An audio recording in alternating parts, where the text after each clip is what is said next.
If you were around on YouTube in 2014, you might remember this moment. So this is the case where getting crabs is a good thing? I would really prefer if you would be quiet. People mostly saw this in Cringe compilations from back in the day, but little did they know this guy's backstory spanned 15 years of embarrassing and disturbing things, from singing karaoke at his father's funeral to multiple accusations of sexual harassment. Adam White, or Chibinekodemyx as he's known online, was born in 1990, and he enrolled in community college in 2009. He had a bit of a reputation for being an emo weeb that came straight out of Hot Topic, wearing dog collars and chains. You know, looking like Hot Topic incarnate.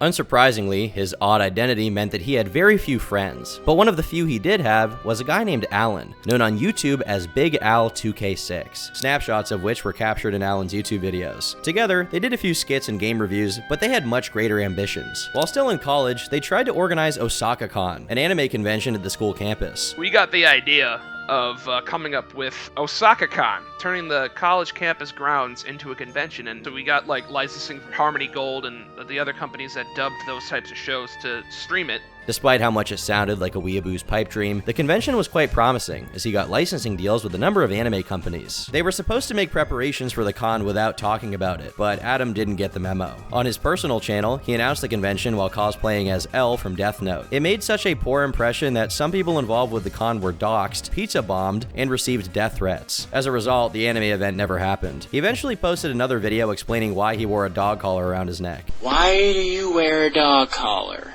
If you're thinking I belong to somebody, that I'm somebody's slave, no, I'm not. The reason why I wear it is because I like to wear it. That's it. The real reason why I wear it transcends all that you might understand. Whenever I took this off, I felt really faint, and I usually would lose consciousness. It's pretty much the source of my power. It's the source of my energy. I collect dark energy from the moon. Now, you youngins might think that he has L-Riz, but according to Al, Adam was regularly hooking up with girls. However, I have to note here that these girls were still in high school, while Adam himself was not. First, he dated a 15-year-old when he was 18, breaking up with her because his dad threatened to take his car away if he didn't. Then, he dated a 16-year-old when he was 19, establishing somewhat of a pattern. This did temporarily subside, giving way to allegations and rumors that he'd taken advantage of a girl who was drunk, which, unlike the stuff with minors, Chibi has consistently denied over the years. Lastly, before you consider the possibility that he dated these minors in some kind of vague platonic way, it was eventually confirmed that he sent them nudes, but we'll get to that later. But in 2013, his father sadly passed away, which Adam saw as a great opportunity to honor him by playing an anime Bleach AMV over his father's ashes, proceeding to sing along in Japanese. This event was recounted by Alan, and while we don't have footage of the incident itself, we do have a SoundCloud recording from around the same time where Adam sang the song in honor of his deceased father. My dad recently passed away. As a parting consolation, I would like to offer this aria. I hope you guys enjoy it.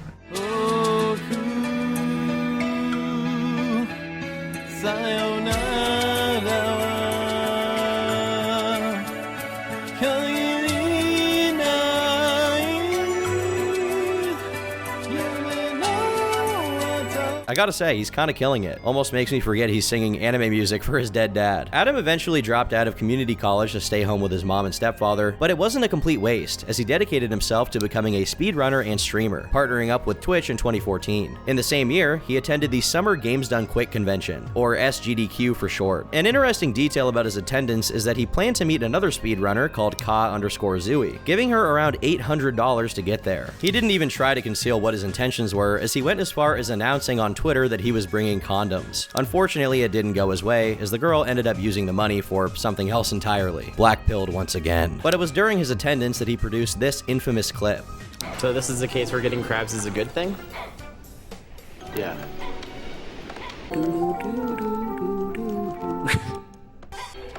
Hype?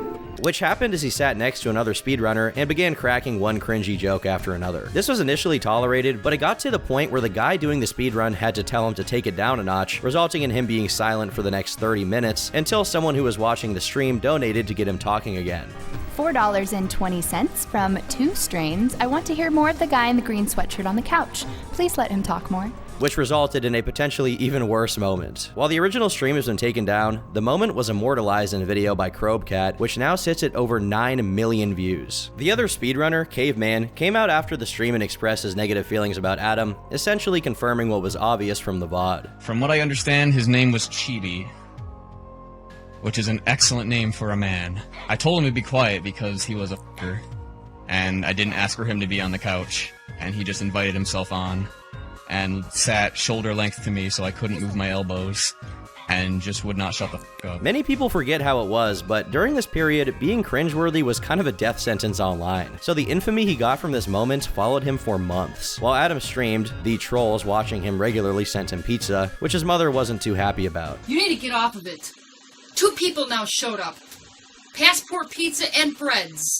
They see that you're on there. These kids see that you're on there, and they're pulling the same shit again. Okay, so... Is there any way you can contact Facebook and tell them to block this bullshit? This was accentuated by him often streaming late into the night, despite having promised his mother he wouldn't, leading to even more conflict between them. 1 o'clock. I want it off very soon.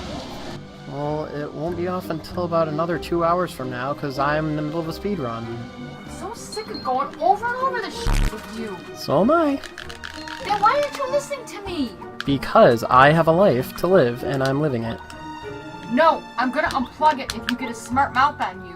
Moments later, his mom can be heard complaining that his sheets were turning yellow and had food in them, which is, gross. In May of 2015, during a speedrun of Paper Mario, he nonchalantly pulled off an extremely rare and difficult strategy, which got the attention of a lot of other speedrunners who instantly suspected that he was cheating. As soon as he was contacted over Skype, he folded under zero pressure and admitted he was cheating. And just like that, he went from a guy with a cringe moment to a speedrun cheat. And instead of taking it as a sign that he was probably not going to be a successful online personality, he instead claimed that he tried to take himself out by self-strangulation and drinking laundry detergent. It really shows how much his infamy was getting to him on a personal level, but Adam bravely marched on. A couple months later, the CEO of Nintendo, Iwata Satoru, died of bile duct cancer. And while a lot of people in the gamer community mourned him, Adam instead live-streamed a mock funeral procession. The fact he has a picture of Iwata in front of a bunch of Nintendo game characters mourning would be funny if it wasn't so strange. Actually, never mind, it's just really funny. After talking for a while about how much he liked Nintendo games, he gave another stunning performance. I believe in promises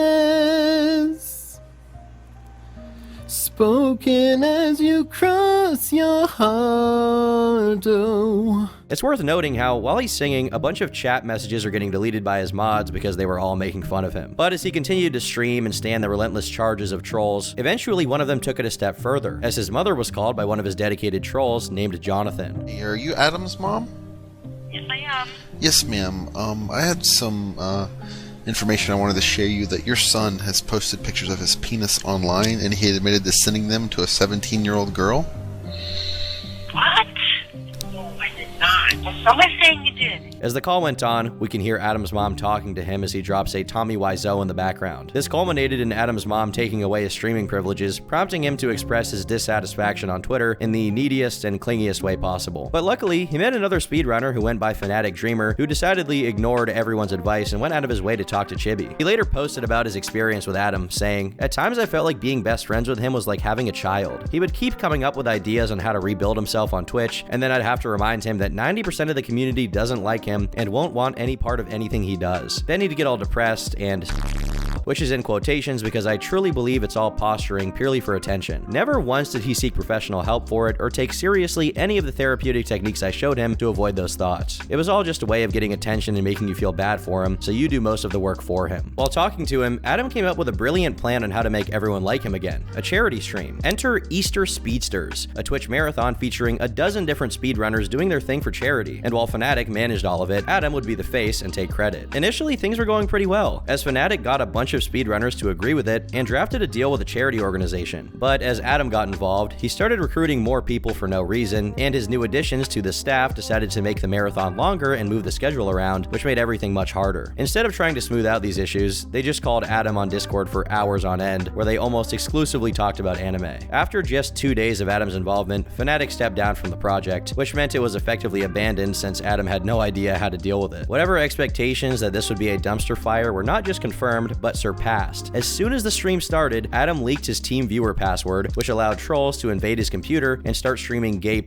involving elderly Asian men. Mind you, this wasn't just a minor instance, but a full 20 minutes of Asian grandpas enjoying each other. Adam talked about it with Twitch support, but I don't really know what he hoped to achieve with that, since this catastrophe was his own making, and it wasn't a technical issue on Twitch's end. Of course, none of Adam's new staff orbiters realized just how much they'd screwed up, and instead just focused on glazing him and telling him nothing was his fault. Fnatic, however, decided to voice his grievances, informing Adam that if there was ever a chance for him to redeem his name, it was this. And he completely fumbled it in a way that was almost hard to believe. Aware that he was one of, if not the one person with a brain that was patient enough to bear with him, which he did despite his better judgment. Fnatic then drafted an apology for the Easter Speedster's screw job, framed from Adam's perspective, which Adam posted without editing a single word. And if that wasn't enough, he also offered to let Adam live with him to get out of his living situation with his mom and stepdad, who according to Adam were bad people. However, Adam sabotaged the idea by telling his mom, and when she disapproved of it, he just listened to her and did not move out, which Fnatic didn't understand since he was an adult and had no reason to listen to his mom if he didn't want to. When this was brought up, Adam proceeded to put his mom on call with Fnatic as if that was the mature thing to do. But his mom then revealed that Adam didn't know how to cook or carry himself as an adult whatsoever, which didn't come as much of a shock. Seeing as there was no hope for him in the community, in early 2017, he rebranded to Shiny_Mazirion and announced he would no longer do speedruns, but he came back to it in just 2 months, followed by more threats to his own well-being. But now, under another rebrand, the self-deletion baiting was constant, culminating in the announcement that his channel might be discontinued as he could no longer afford his internet connection. What this meant is that he was no longer being allowed to use his mom and stepdad's internet to stream, which is kind of fair considering how much trouble he indirectly caused them with the pizza rating. In the same post, he asks for money, but not just for an internet connection, but also to pay off his debt and get a new car. Strangely, he also mentions he has a job, but simultaneously claims that if people don't donate, he'll lose streaming as a source of income and will go under. As far as people knew at that point, he hadn't been kicked out, so it's possible this was a lie to get people to donate. One of the main reasons people had to doubt him was that when he realized he wasn't going to raise money as his streaming career was effectively dead, he started talking about taking out an $8,000 loan. But what was he planning to use this loan for? It wasn't to pay off his other debt or to get a new car, but instead to drop $5,300 on the Kickstarter project of the game Yooka-Laylee so that he could get a voice acting role in the game. His reasoning was that this was his only chance to make it as a voice actor and that he shouldn't spare any expense on his future. Of course, this doesn't account for almost $3,000 of that loan, but luckily, people talked him down from this and he eventually dropped the idea. Unfortunately for him, the mockery was just beginning. In June, PewDiePie made a reaction video to the original Crobcat compilation of SGDQ, mocking Adam for his behavior. In response, he had a minor meltdown on Twitter and suggested that PewDiePie was a bully, and then left a comment on PewDiePie's video bringing up all of the harassment he suffered, mentioned his disability, and pretty much whatever he could muster to try and make himself look like a victim. On the same day, Adam made a video response, and to give him his dues, he does look and act a lot better than his usual self in this video. He acknowledges how inconvenient he was at SGDQ, as well as addressing his speedrun cheating scandal, all without distorting the stories to make himself look better. The positive consequences of this were almost immediate, as he was invited to the 2017 SGDQ, and for the first time in years, things were looking up.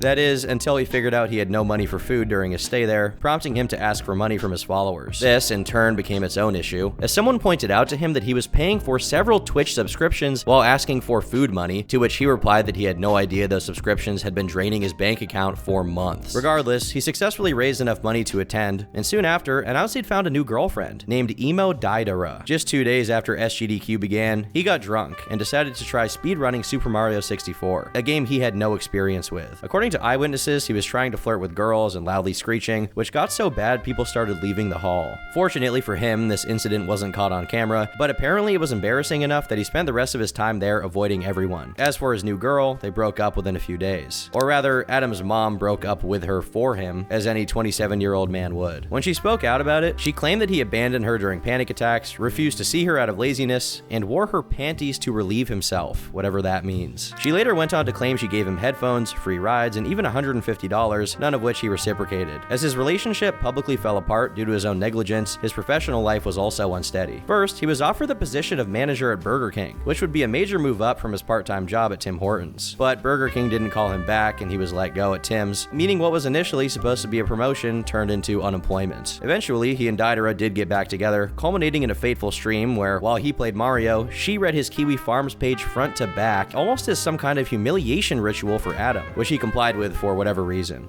And then there's a message from Discord. Thank God that showed up. It's true, it doesn't seem like he'd ever date someone who wasn't insane. Yeah, the is batshit crazy.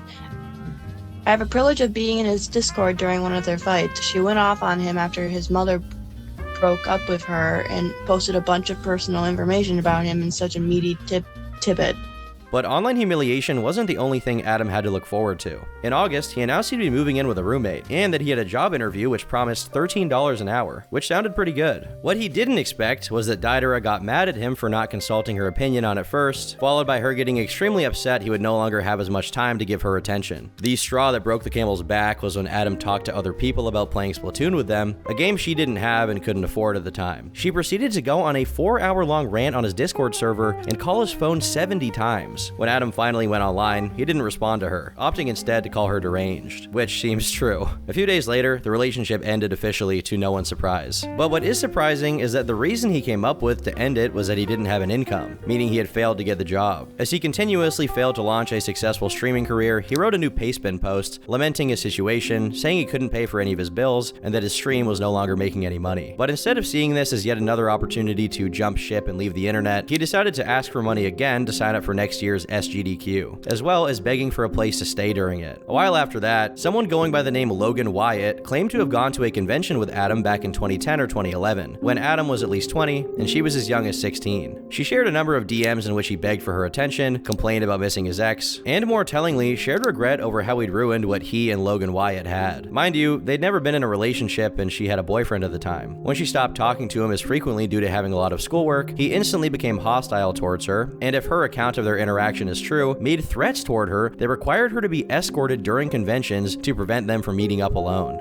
In another post, she recalled an incident in which Adam allegedly told her she'd be powerless to stop him if he went to her hotel, got a room key from the desk, and paid her a visit. I have to disclaim here that this is her retelling of a nearly decade-old Skype interaction, and that she's never come back to the thread to follow up on her claims, meaning she either failed to find the original messages or this just was not true. Unrelated to these claims were a set of leaked Discord messages showing Adam had a big-time giantess fetish. And I quote, "I like to fap thinking about being dropped into someone's panties." There's a lot more that I cannot read, but believe me, that's just the tip of the iceberg. By January 2018, Adam broke up with Deidara again, and as SGDQ 2018 approached, Adam became increasingly nervous about the prospect of making a fool out of himself, going as far as begging his friends to remember to pay him enough attention during his time there. SGDQ 2018 finally arrived, and on the night before the event began, he and his friends tweeted out how they were helping a blackout drunk girl get back to her hotel room. Because one of the friends, Stiv, had a bad reputation around drunk women, people assumed something darker was going on. Adam quickly deleted the tweet, but the damage was already done, and a lot of the friends he was supposed to meet at SGDQ subsequently ghosted him. One poster who claimed to have taken part in the same con gave their retelling of how it went down. He didn't shower very often or very well. I told him that he smelled bad and had to be told by someone to please go shower as he was offensive. He proceeded to leave and apparently he sulked in his room for a day or so. He was sexually aggressive towards multiple girls, one of which in particular was a girl named Sam. He posted in multiple places like on Twitter and even in Twitch chats that he was going to date her, and it came to a point at a party where he got drunk and threatened another guy who was talking to her. I hear he even got physical with said guy, or tried to in a very weird way. He wasn't invited to parties, so he would literally stand outside by party doors and look hopefully at the people around so they would maybe invite him inside. In one case, he waited outside a door for over an hour before leaving. On top of the above, he would also try and tag along with plans without asking. So when people were getting lunch or something, he would try to stealthily follow them, hoping to not be noticed and sent away. It was like a more pathetic and adult version of Dora the Explorer. Call me a pessimist, but it looks a little bit like his plan to not come off as a weirdo didn't succeed. On July 2nd, he posted a Pastebin corroborating some of the claims made about him. The drunk girl incident, his friends avoiding him afterwards, and assaulting someone who tried to talk to some girl, although there was no mention of any other creepy behavior. The post concluded with Adam saying he would never return to SGDQ, which was a lie since by October of that year, he had already secured a spot and was once again begging to be bunk buddies with someone at the con. Despite how hopeless Adam's online life had become, his real life actually started looking up. He got a real job, which prevented him from streaming. However, he soon lost the job, prompting his stepdad to forbid him from streaming until he either got a real job or moved out of the house. To make matters worse, it appeared that Adam was driving his mom and stepdad apart, which eventually culminated in their divorce. Because the house they lived in belonged to his stepdad, they were now being evicted, prompting Adam to play the victim and beg his fans for money. In less than 1 day's time, he announced someone was going to let him live with them. And around the same time, his old friend Big Al made several comments about Adam, revealing he'd permanently distanced himself once claims that Adam sent not safe for work pictures to minors surfaced.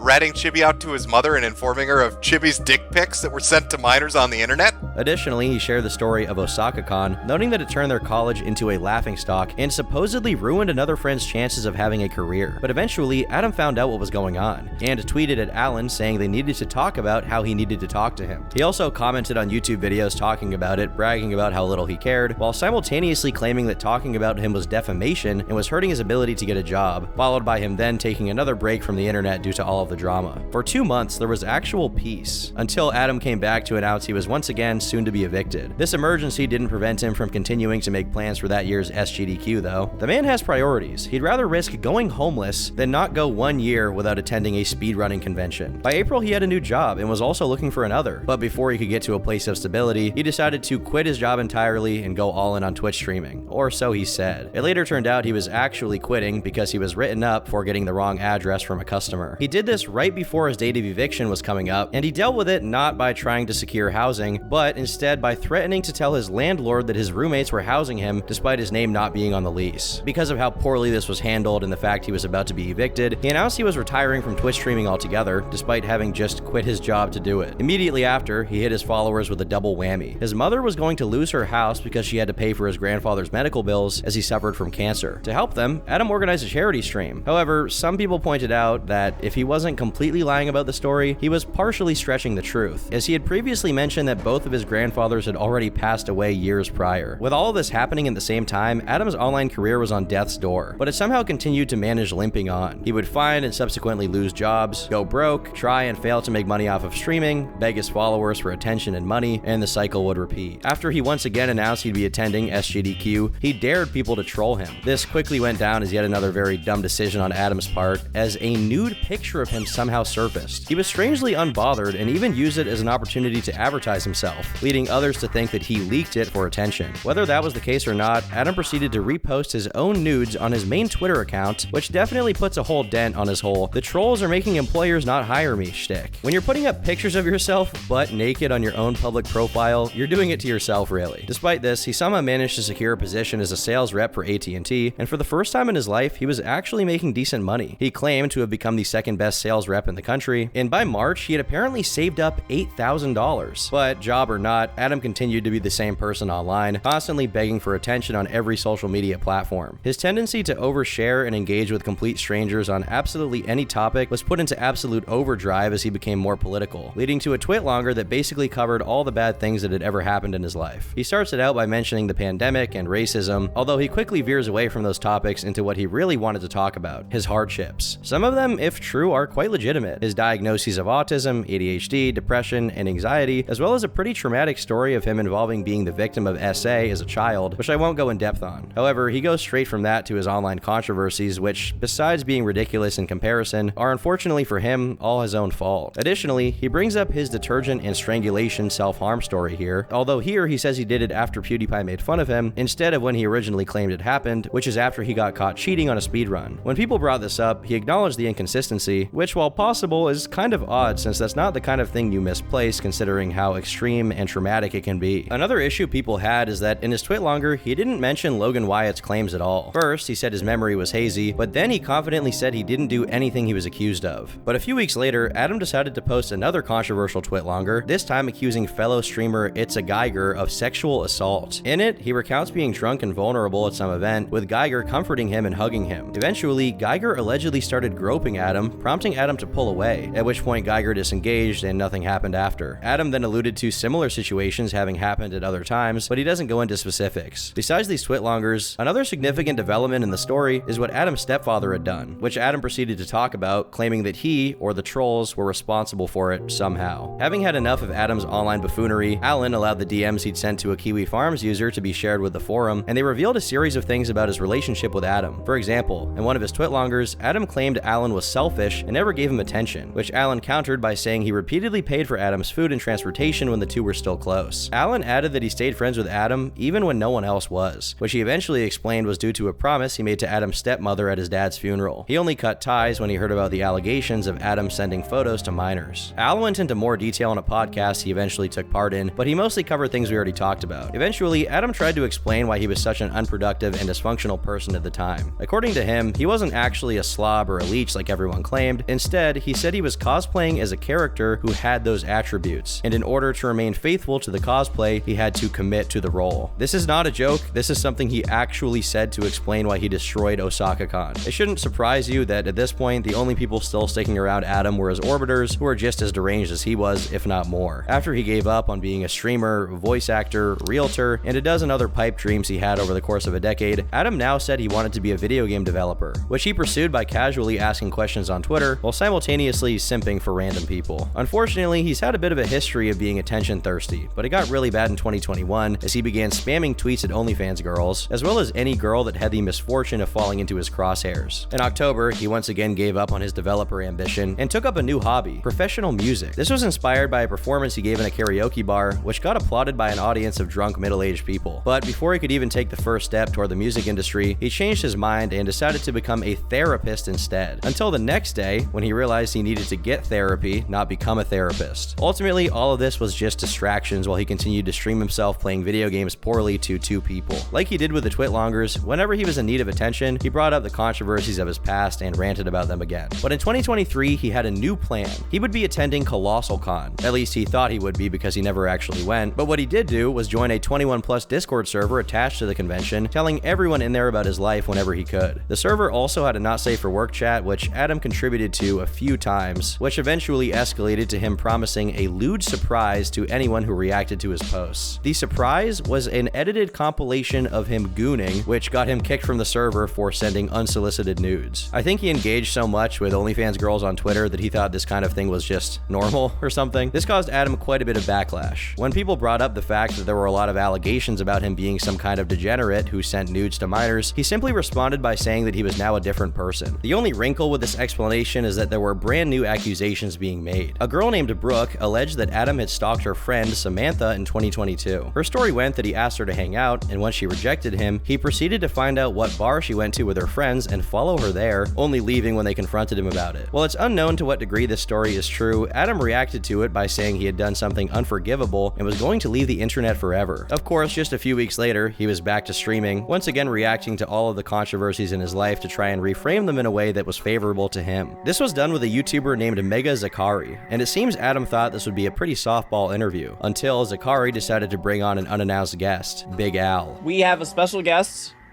On top of our special guest, we got a 2-for-1 special tonight. Big Al 2K6 is here. Hey. As soon as Alan joined, Adam walked back many of the things he'd previously claimed about Alan being selfish and a bad friend. The only explanation he offered as to why he'd been so callous about his relationship with Big Al in the past was that he was emotional and wanted someone to blame, and Alan just happened to fit the bill. Understandably, Alan was pretty upset that his dedication to their friendship was met with complete ingratitude, with a pretty lame excuse on Adam's part. What I wrote in that Twitlonger was wrong. I should never have wrote that about you. I gave you I opened my door for you. I drove you places way out of my way so you can go to job interviews. I was your fucking shoulder to cry on. I was there when your dad died. I'm probably the best friend you'll ever had. I didn't acknowledge the good things. How could you, Adam?